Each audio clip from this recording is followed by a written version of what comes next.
point of action should always be asking for help from an adult, right? So finding a trusted adult that you are comfortable with. Hopefully you have at least one.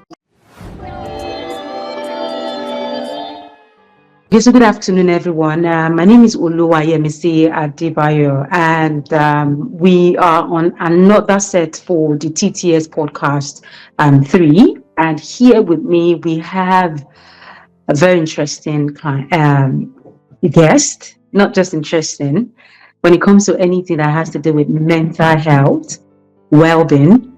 I'll give it to her. I mean, we will say that she's experienced, and by our records, she's had numbers of years in this field. Okay, so welcome with me, Funmto Ogunbanwo.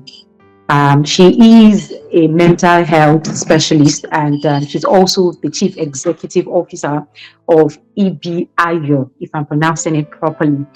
So you're welcome.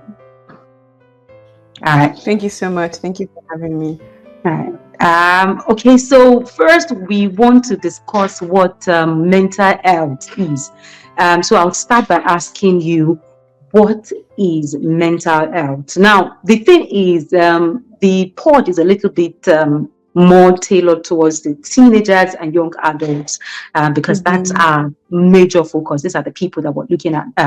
So let's define mental health to the teenagers, what mental health means to a teenager and the young adults. Yeah, absolutely. So the easiest way to think of mental health is just the state of our mental, psychological, and emotional well-being. That's really it. The same way that we have physical health is the same way that we have mental health, right? So with our physical health has to do with just making sure that our bodies are physically healthy. We don't have any ailments or anything like that. And that's the same with mental health, right? It is the state of our emotional and psychological and mental well-being, so that we are able to just function in society and be able to respond to the stresses of life in a healthy way. So that's one way to think about mental health. Oh, okay. Thank you for that wonderful explanation of what mental health is. So let's look at some of the challenges of mental health to the teenagers. Now, of course, we hear about mental health a lot, and most times people feel, or the public feels, that mental health has to do with, a lot of stress, you're on a job, financial issues, and all of those things. But to a teenager who is just in school, that just, either in basic 7, 8, and the likes and stuff like that, who do not have too much thing to bother, people tend to feel that they don't have a lot of mental health issues. So can you discuss with us what mental health is at that level, and give us, if possible, certain cases or different cases that you've dealt with in the past?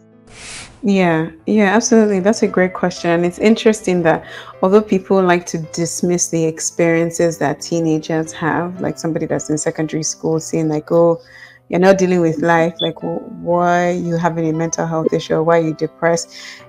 Most of the mental conditions, the age of prevalence usually starts in like teenagehood, right? So teenagehood and adulthood. So this is just I guess, an invitation for us as the public and like as adults in the lives of teens to actually be taking these things seriously. Like if we have a teen that is saying that, I'm feeling depressed, and things like that, we should actually be taking it seriously because, like I said, psychologically, teenagehood and early adulthood is where we really start to see the onset of some of these mental health conditions. So mental health can look like, for a teen, maybe they're experiencing bullying, right? So if somebody is bullying them, maybe they're experiencing like teasing, name calling, things like that, or even like feeling the pressures of just being in school. Like school is tough, right? We have to realize that school is pretty difficult, and I mean, I know from personal experience that, like, the secondary school curriculum is not very easy to get through, right? So if you're now dealing with things like comparison, I know that you asked me for an example, so I will use myself as an example. I went to secondary school where my siblings attended as well. So I'm the last born. I have three older siblings. So all my three other siblings attended the same secondary school. So I would always like get compared, like, oh, your brother did this, your sister did this, things like that.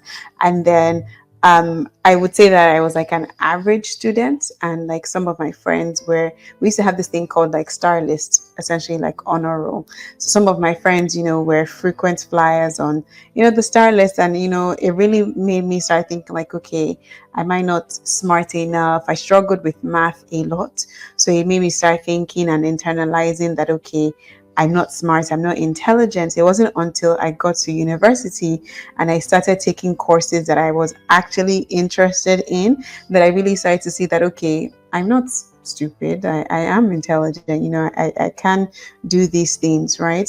So those are some of the things that a teenager might experience in secondary school, that might affect their mental health, right? And because we're teenagers, our brain is still developing, so we don't know how to differentiate between, okay, what some feedback that someone says versus like who we are as a person. As a teenager, you often take on those words that people say about you, or those experiences that people say about you, and then you internalize it, and then that affects like your sense of self.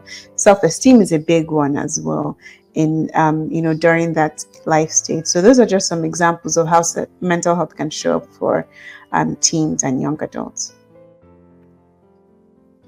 Okay, so I want to quickly ask you a few questions regards what you just explained, because we've had a lot of teenagers with so many questions on how do I cope with my studies?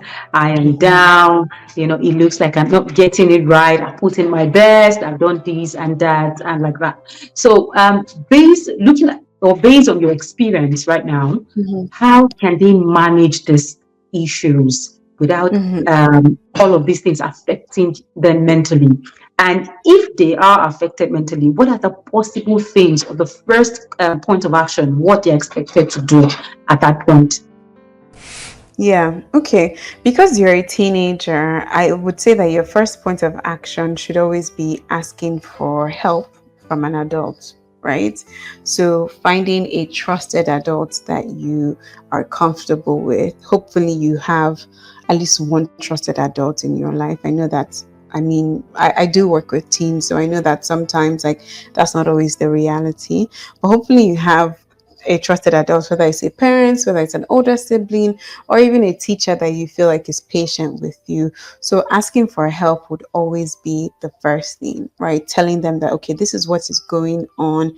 I want to do better, things like that. And then you and the adults can start brainstorming ways to support you, right? So if it's a parent, for example, that's the trusted adult in your life, then maybe your parents might help you get like a lesson teacher, home tutor and things like that. So you can have extra classes in those things. So I would say that's the first point of action. Another point of action that is close to the first, I would say it's even on the same level as the first, is realizing that your academic performance doesn't define who you are as a person, right?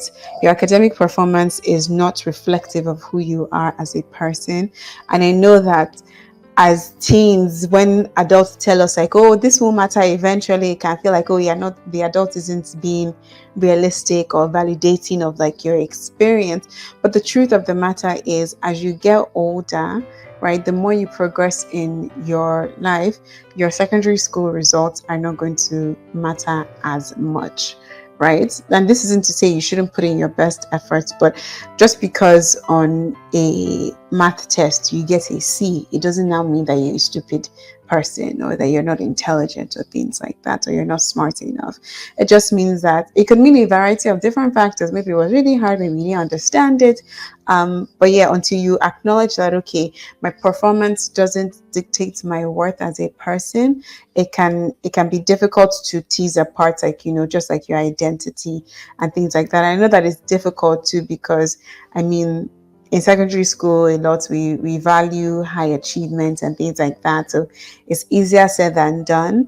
But first point of contact being an adult asking for help, and then also just reminding your own self that okay, just because um I did I performed in a certain way or lower than I expected on a test doesn't mean that, like, I'm not a smart person. And then also just discipline has to come in, right? Like carving out that time to study and things like that. I know it's not fun. In fact, thinking back about secondary school, I didn't know that I was studying that much. So so just carving out that time to actually study and be Yeah. realistic with yourself, because if you don't study, then it's going to be hard to succeed. Uh, Okay, thank you so much for sharing that. And when you were talking, I kind of I remember my secondary school days as well. I was just thinking back to, all of those things because I was also more like, not really, I started as an average student. Yeah. Hmm. And at some point, when I got to the senior class, I just Hmm. challenged myself and I said, I can do better, and then off I went. And immediately, from the start of my senior secondary classes, I started topping my class. And so it means that Amazing. even performing at average level, you can still do better. So having that trust in yourself and discipline. So I completely accept and totally concur to what you said. Okay, so Hmm. my other question will be this, which is one of the things that a lot of teenagers are still struggling with. Trust. Yeah. Sometimes when they find themselves in issues or they are having mental breakdown and they are trying to act by themselves to help themselves, but they Hmm. usually find it difficult to talk to people. Hmm. Sometimes we've had to speak to some of them and they would say, I can't even speak to my teacher because she's going to talk about it in class. Or when she Hmm. talks, she's going to use me as an example, and stuff Yeah. like that. Or based on the fact that they see their teachers as, I can't talk to them. They're not my personal person. They will not understand. So I Hmm. want to ask you, as a professional, you've been working, advising, and talking to people regards mental health. Hmm. What are your tips or advice to people who they can talk to? How can they find and say, oh, this is the best person that I can talk to and this person would listen? What are the things to look out for in an adult that they Hmm. can say, okay, because of these things, yes, I should be able to speak to this person? Yeah, yeah, absolutely. And I mean, it's an unfortunate reality that sometimes the adults in the lives of teens don't take their reports seriously, or like you said, they use them as examples, teaching points, and things like that. And it's quite unfortunate, right? So, what I would say is think about other adults that don't do that to you, right? So, maybe you think about how you feel with a particular adult. Is there an adult that you just find yourself more comfortable to talk to, right? When you're around them, maybe you don't even talk to them. Maybe when you're around them, you just feel like yourself. You're more relaxed. You're your playful self. Those are indicators that okay, you feel somewhat safe with this person, right? And then if you identify that person, I would say start small, right? Start small by telling them some things, some little things, and then seeing how they react to it. If they bring it up, if they, if they bring it up, if they talk to other people about it, and if that's not the case, then you know that okay, this is somebody that you've identified, that I can feel comfortable with. And if it's somebody that you've identified and you feel comfortable with, and like let's say they break your trust, I know that sometimes we don't always give teens the room for feedback or to tell us how they are feeling. But if it's a trusted person, right, that you feel safe with, that you feel like listens to you, if they do something that you don't like, I believe that there are respectful ways to communicate that, right? So, like, if it's an auntie, for example, you can tell them, oh, Auntie Funke, when you said this to my mom, I didn't like it. And then you may find out that if you have that relationship with Auntie Funke, she can then disclose to you that, oh, she told your mom because she was concerned about you, right?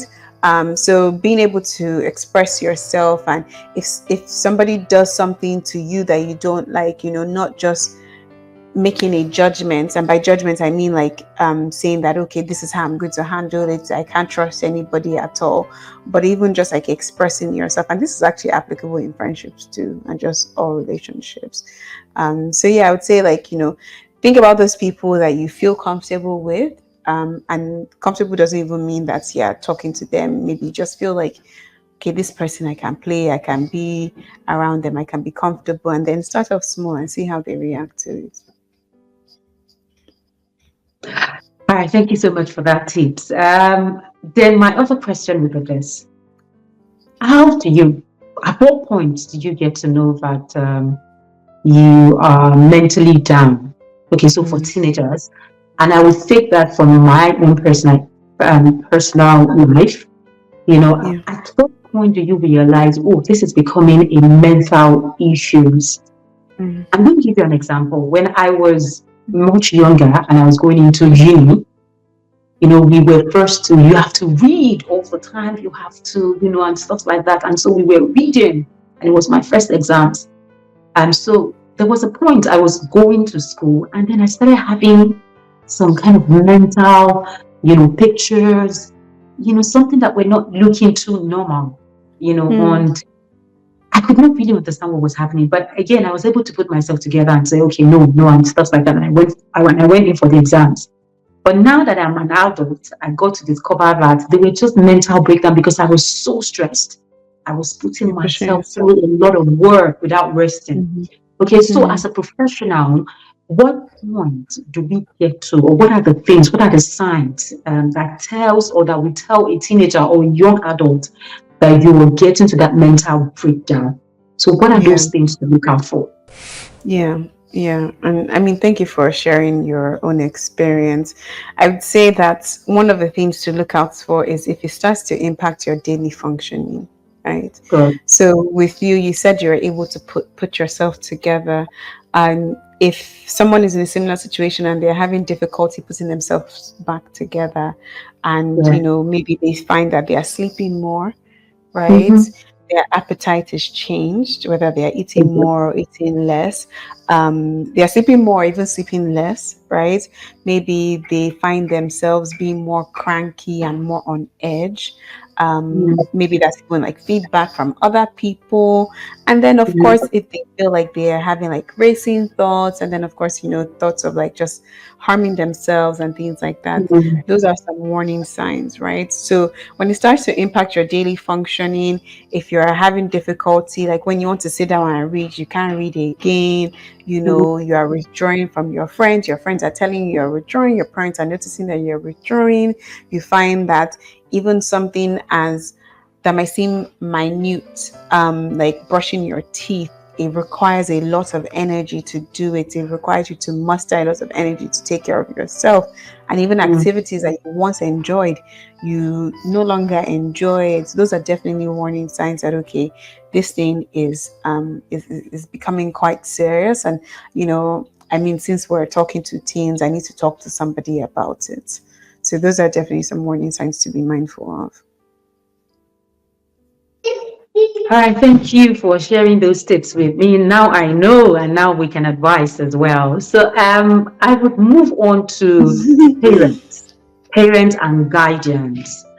What are the things to look out for in their children or their teenagers to know that, oh, okay, now Mhm. they need care. We have a lot of parents that they are confused to what is happening.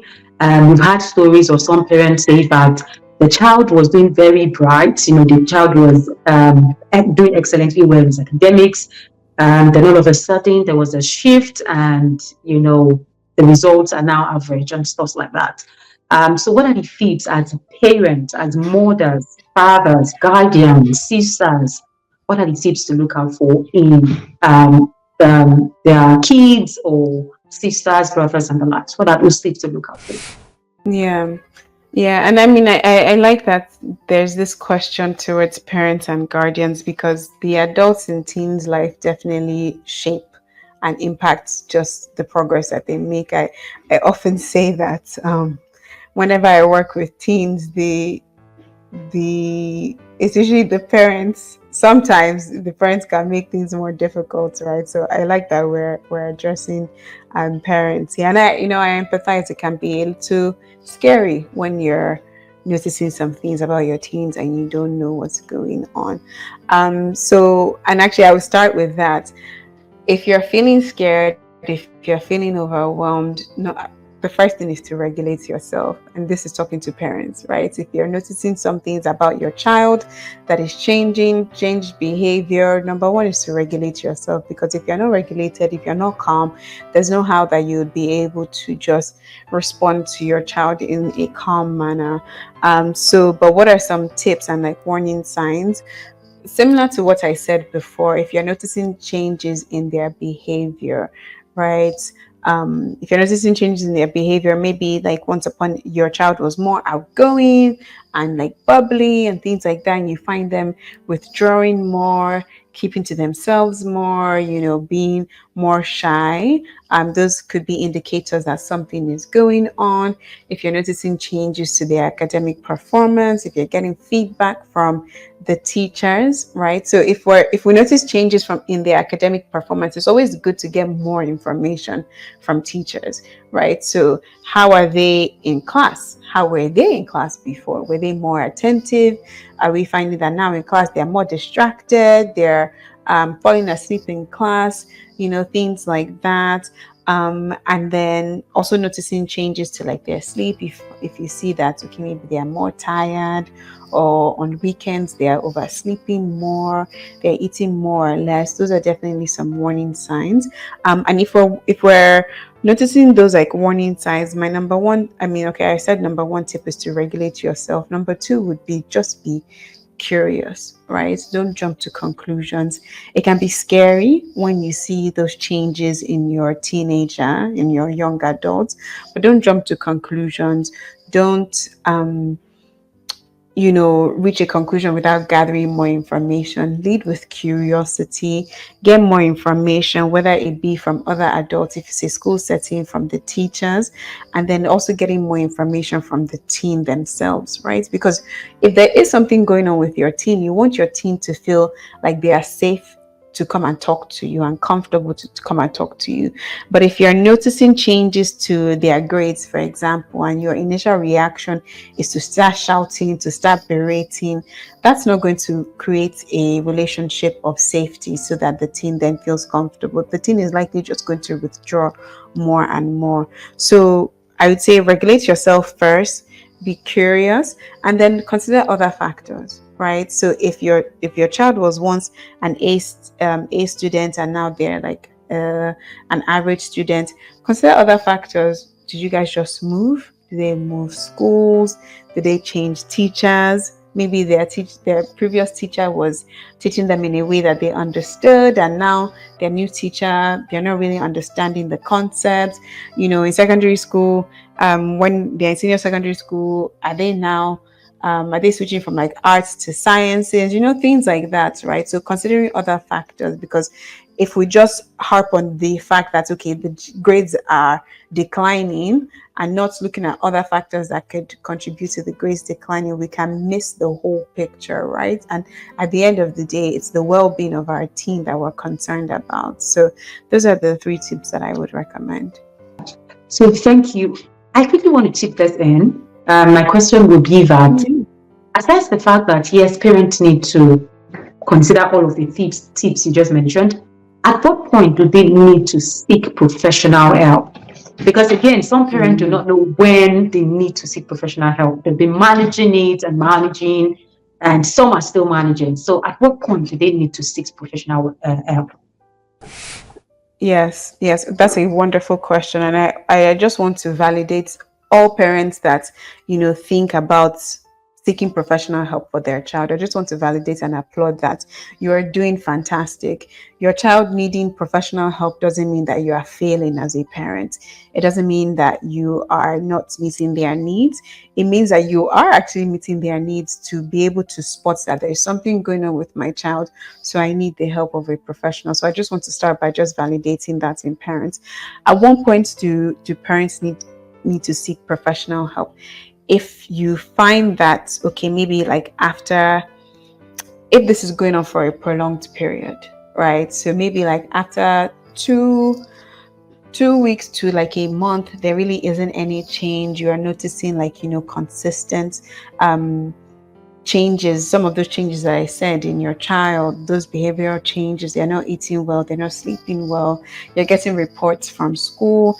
And then, of course, if maybe you see indicators that your child has attempted to hurt themselves, right? So whether that's self-harm or even attempted to take their life, that is a strong indicator that, okay, it is time to seek professional help. And then if you're thinking about it, right? I mean, there's that parental instinct. So there's that parental instinct in you that is likely going to kick in and just wonder, maybe we should talk to somebody. If you're thinking maybe, you should probably explore it, because exploring it, it's better to explore it and then find that, okay, and then have a professional recommend that, okay, we don't need to see this person as much, this is what's going on, that's what's going on, than to have that parental instinct and like say maybe and then ignore it, and then it becomes more detrimental. So if you're at the point where you're like, okay, maybe I should seek professional help, I would say that it's definitely a good call, because it wouldn't hurt to seek professional help either way. All right, thank you. So I have just two more questions before I let you go. So the first one would Okay. be for targeting the young adults now, those in Okay. university and those that are just starting out business and stuff like that, the young adults. Now, there's the pressure of getting things right. Of course, that's taking toll on everybody, both the young adults and even the older, the matured adults. So how would they manage all of these things? All of these things a lot of time cause mental breakdown. To even social media, that's online pressure, on youth, on people trying out new businesses, their expectations. You must be like this, it is that you must do it. So do you have tips or anything that you can recommend to manage this whole stress, so as to not get into the point of mental breakdown? Yeah, absolutely. I think it kind of goes back to what I said to the teens about, just academic performance. Your worth is not tied to your performance, right? I know that as a young adult, you want to hustle, you want to make it. With the rise of social media, there is the, just display of glamour, and you want to attain that, right? But your worth is not tied to those things. And if you work so hard, or you work yourself to the point where you're not even able to enjoy those things, then what's the point of even working at it, right? So I would say know yourself, right? This is a stage to discover yourself, to discover the things that interest you, the things that you like, the things that you don't like, the things that you maybe want to explore, right? So know yourself, and then know that it's okay to make mistakes. You don't have to be perfect. Like you said, even older adults are having to remind themselves and, deal with that pressure. And also remember that social media is a highlight reel. No one really post like their bad days on social media. Even if they post it, it's still curated. Like, even think about how you use social media.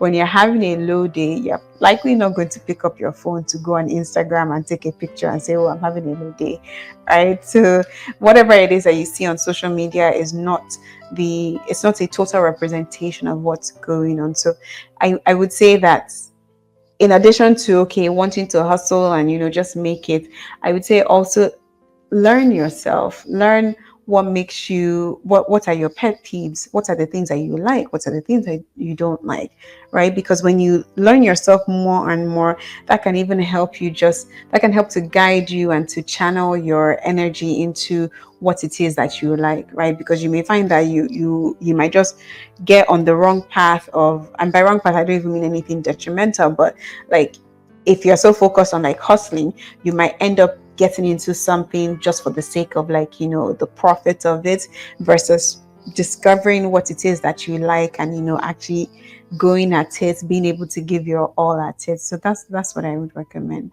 And also take it easy on yourself. Like, Yeah, that's let's important. take it Just take easy it on easy on yourself. yourself. I would Yeah. always say enjoy the flow. I mean, Yes. enjoy the flow. Just let it go. And a lot of time when I even speak to, I've been opportune to talk to a couple of growing businesses, and I would tell Mm-hmm. them, especially the owners of this business, I would say, take time and grow. Take time to grow because you will never be here again. I mean, you will never Yeah. be at this stage again. So take time to grow. Take time, enjoy the Absolutely. process. Okay, so Mm-hmm. my last question on this episode will be, how do you deal with anger? Mm. Sometimes in the course of life, you would always get people that would upset you, Of teachers, course. parents, partners, children, even Mm-hmm. staff, clients, and the likes. So, generally, as a mental health specialist, how do you manage anger, emotions when during your bad Mm-hmm. time, you're down? How do you get going, managing these emotions and all of those stuff? Mm-hmm. Absolutely. I would say my first recommendation would be just encouraging people to view emotions as what they are. So I usually like to tell my clients that emotions are signals, right? And it's up to us to pay attention to those signals and determine how we should respond to those signals. So if we use the example of a car, for example, right? There are different lights that come on in the dashboard. If your tire light comes on, it could mean different things. It could mean that you have a flat tire. It could mean that the tire pressure has gone down. But if you don't take it to the appropriate person, if you don't find out more information, you could just start panicking and you could not know, right? So your tire lights coming on doesn't mean that the whole car has fault, right? So that's the same with emotions. When we have certain emotional reactions, it's up to us to understand, like, okay, what does this signal me? What could this be saying? With something like anger, for example, anger is typically a secondary emotion, meaning that there's something usually that's behind that anger. So if we think of anger as like a curtain, anger is what is the curtain, is what is in front of us. But if we pull back that curtain, we can see what's beneath it. And sometimes it's fear, sometimes it's sadness, sometimes it's hurt and disappointment, right? So if you didn't like how somebody spoke to you, right, it can be easy to just burst out, have an anger outburst versus, actually acknowledging that, the way this person spoke to me actually hurt and I actually didn't like it, right? You have to acknowledge that to yourself first before you can even vocalize it to somebody else. So just acknowledging that, okay, something is going on. I didn't like what's going on, or maybe I'm scared about something, and that's what may be driving those emotions. So I say acknowledge first, acknowledge or identify, acknowledge the emotional reaction that you're having, being able to identify that you're having an emotional reaction in the first place, right? And then regulate yourself. Regulate yourself just simply looks like calming down, right? So calming down can look like taking a deep breath, just doing breathing exercises. Something that I like to recommend is counting. Right, because when we have emotional responses, our prefrontal cortex, which is in charge of our memory and cognition, it goes off, and it's usually our amygdala that comes on, which is in charge of our emotional responses. But if we do things like counting, it forces that cognitive part of our memory, of our brain, to come back on. So if you feel yourself getting angry or you just had an anger outburst, count from 100 backwards, right? Count from 1 to 50. Just repeat those things like that. Take a deep breath, change your environment, right? Remove yourself from the environment. Something that I've also recommended, even with things like anxiety or like a panic attack, is that hold something cold, right? Because when you are holding something cold, it's very uncomfortable. So that's what your brain is forced to focus on, the discomfort from that thing, right? And that can just help you regulate. And then the next step would be to just, reflect. So after you've regulated, after you've calmed down, then you can reflect that, okay, what was going on? What even got me to this point? What was it that this person said to me that I didn't like, that then made me have an outburst, right? Those are just some things that we can do, but we need to, again, start seeing emotions as signals and not see them as something bad or something, just eerie, or, something that we should ignore? Thank you so much for sharing those tips. And I must say that I have learned from all of these things that you shared. And Yeah. I want to also appreciate you for coming on set. That's the TTS initiative set. We really value all of the things that you shared with us. And trust me, we are going to, share this video across board so that everyone can benefit from this. So again, Funmto Ogunbanwo. I want to pronounce it. I don't want to pronounce it because I like good names, especially traditional names. So thank you so much for coming to TTS Set on TTS Set, and we look forward to having more of you. Most times we have an annual kind of conference in Lagos. So when we are coming up with the next one, but we'll do well by writing to you. And if, of course, if you have the time, we'd love to see more of you. Yes, no problem. Thank you so much. Thanks for having me, and thanks for the work that you're doing at the TTS Uh, initiative. all right, thank you. So here we'll draw the curtain for today's episode of TTS Pod Series 3, and we look forward to having all of you join us next time. All right, bye for now.